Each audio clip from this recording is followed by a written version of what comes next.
Today's speed round is brought to you by Verizon. And let's get right into it. Chris, today's topic, questionable position groups in the aftermath of the 2021 draft. Scale of 1 to 10, how concerned are you about, and we'll begin with the Steelers' offensive line, given that Marquise Pouncey, center, longtime fixture on the offensive line, is retired. Alejandro Villanueva, left tackle, gone for the Ravens. Matt Filer, signed by the Chargers. They drafted Kendrick Green, a guard out of Illinois, in round 3. A tackle, Dan Moore, in round 4. How concerned are you currently about that Steelers offensive line, scale of 1 to 10? I would say I'm going to go about a 7 right now with that right there. I mean, yeah, there's a lot of moving parts there with that team, that position. And, of course, we know that it's a position or a group, a unit that they want to improve and start to play through more that way. So I guess I'm concerned because there's unproven commodities there.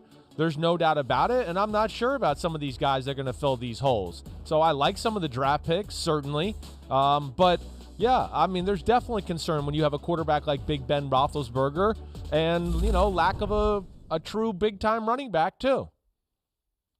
I spoke yesterday with Kevin Colbert, the Steelers GM, about the running game, about where they think they need to improve it. And obviously he acknowledged there's a certain amount of projection that goes into the offensive line that they're hopeful it can create holes for their first-round draft pick, Najee Harris from Alabama. Giants, and I'll agree with you. What number did you say? I think I said 6 or 7. I think it's 7, yes. I'll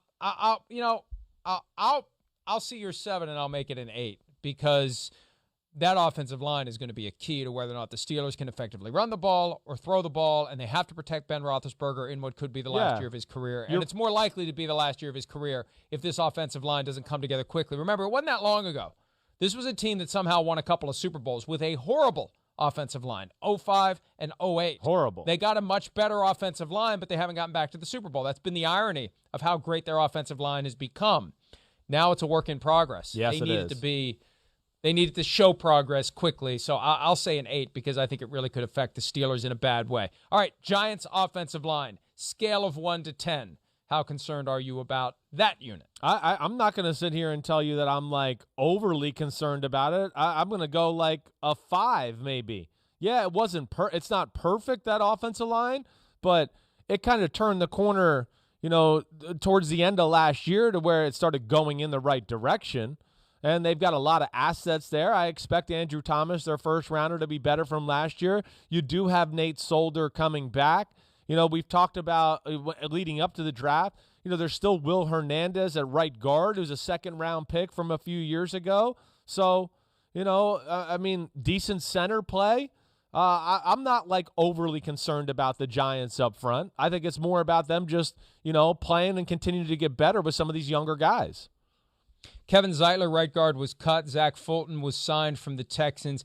Nate Solder is back from his opt-out. Yeah. He's not going to be the left tackle. That's Andrew Thomas. How are they going to use Nate Solder? I would think that maybe they try to ask him to go over to the right side. I would think that's going to be part of that conversation.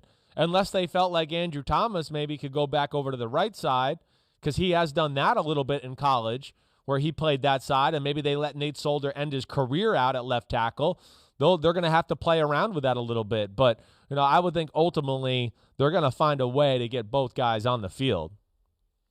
How about the weapons in the Titans passing game? Scale of 1 to 10, how concerned are you? Corey Davis, a top 5 pick several years ago, signed with the Jets. Tight end Jonnu Smith leaves for the Patriots. They added Josh Reynolds from the Rams. They drafted Dez Fitzpatrick out of Louisville in round 4 and Racey McMath out of LSU in round 6.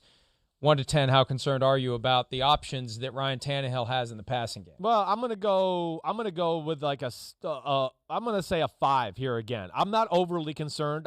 First off, we know they're gonna run the football. That's what they want to do. Josh Reynolds is one of those receivers that the world doesn't really know about, really how good he is and everything like that.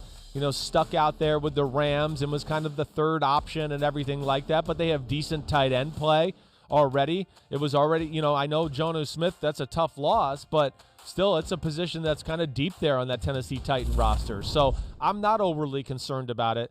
They got an A.J. Brown who's a difference maker.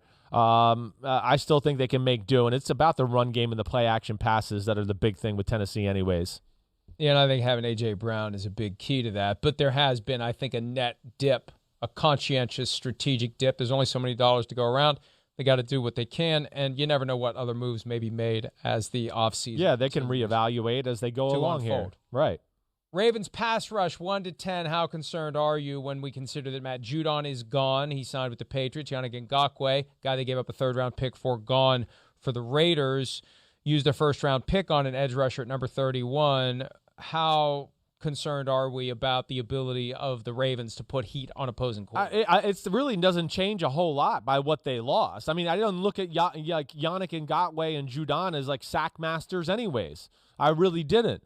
They had, the Ravens got after teams with the blitz more times than not and all of those things. So it hasn't like swayed my opinion as far as their rush. There's an issue there. I would say for a great defense like that, I'm going to say like a 6. They don't have one great pass rusher. They have a lot of good and a creative defensive coordinator who knows how to get people, free to the quarterback. And, I mean, here's the bottom line. That Ravens defense always finds a way. They do. There'll be another Matt Judon. There'll be another Yannick Ngakoue. Someone will emerge, and someone will be plugged in, and someone will get it done for the Baltimore Ravens. Let's take a break. When we return, we're going to flip it around positive. We're going to have a draft of the most improved position groups based upon free agency in the draft. We'll do that when PFT Live continues right after this. Pro Football Talk is brought to you by Verizon, built right for business.